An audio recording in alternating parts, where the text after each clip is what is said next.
నమస్కారం అండి. తెలంగాణలో రేవంత్ రెడ్డి ప్రభుత్వం వచ్చాక ఎలా అనిపిస్తుంది? పర్లేదండి. పాత గవర్నమెంట్ తోటి చూసుకున్నట్టయితే ఇప్పుడు వచ్చిన గవర్నమెంట్ కొత్త విధానాలను అవలంబిస్తూ వాళ్ళు ముందుకెళ్తున్నారు. చాలా బాగానే ఉందండి ఇప్పటి వరకైతే. వీళ్ళకి కూడా కొంచెం మన సమయం అనేది ఇవ్వాలి కదా. వాళ్ళు కూడా వచ్చి మినిమం 3 మంత్స్ కూడా కాలేదు. ఇప్పుడే వాళ్ళు ఏం చేయట్లేదు అనడం కూడా మనం కరెక్ట్ కాదండి. అంటే వచ్చిన 100 రోజుల్లోపే రైతు బంధు అని కొన్ని గ్యారెంటీలు నెరవేరుస్తా అన్నారు కదా. అవునండి అన్నారు కానీ వాళ్ళు ఎవరైనా ఇప్పుడు అధికారం రావడానికి ఫస్ట్ అంటుంటారు. కానీ వచ్చాక ఎన్ని నిధులు ఉన్నాయి, ఎంత మనీ ఉంది, ఎంత మనీ సమకూర్చాలి, ఎంతమందికి ఇవ్వాలి, ఎంతమంది అన్అఫిషియల్లీ కూడా తీసుకుంటున్నారు, వట్టిగా వృధా ఖర్చులు ఎలా అవుతున్నాయి అన్నిటిని పరిష్కరించి ఎవరైనా నిర్ణయం తీసుకుంటారు కదా. దానికి కొంచెం సమయం పట్టుండొచ్చు అని మేము అనుకుంటున్నాం. సో అంటే ఈ ఫ్రీ బస్ పెట్టడం అనేది ఎంతవరకు కరెక్ట్ అంటారు?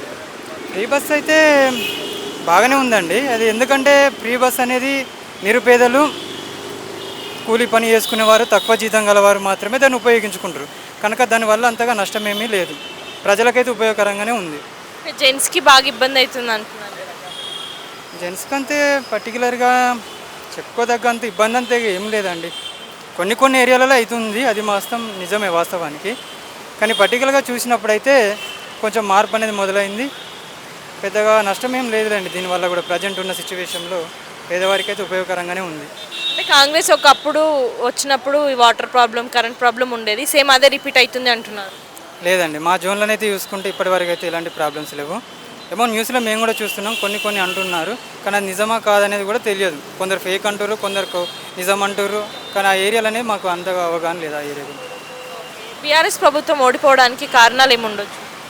ఏముండొచ్చు అంటే చాలా ప్రాబ్లమ్స్ ఉన్నాయండి. ఒకటా రెండా ఎగ్జాంపుల్గా చెప్పుకుంటే విద్యార్థులకేమో పేపర్ లీకులు వీటిని కంటిన్యూ చేసుకుంటే సంవత్సరాలు గడపడం, ఏది కూడా నోటిఫికేషన్ క్లారిటీగా ఇవ్వకపోవడం.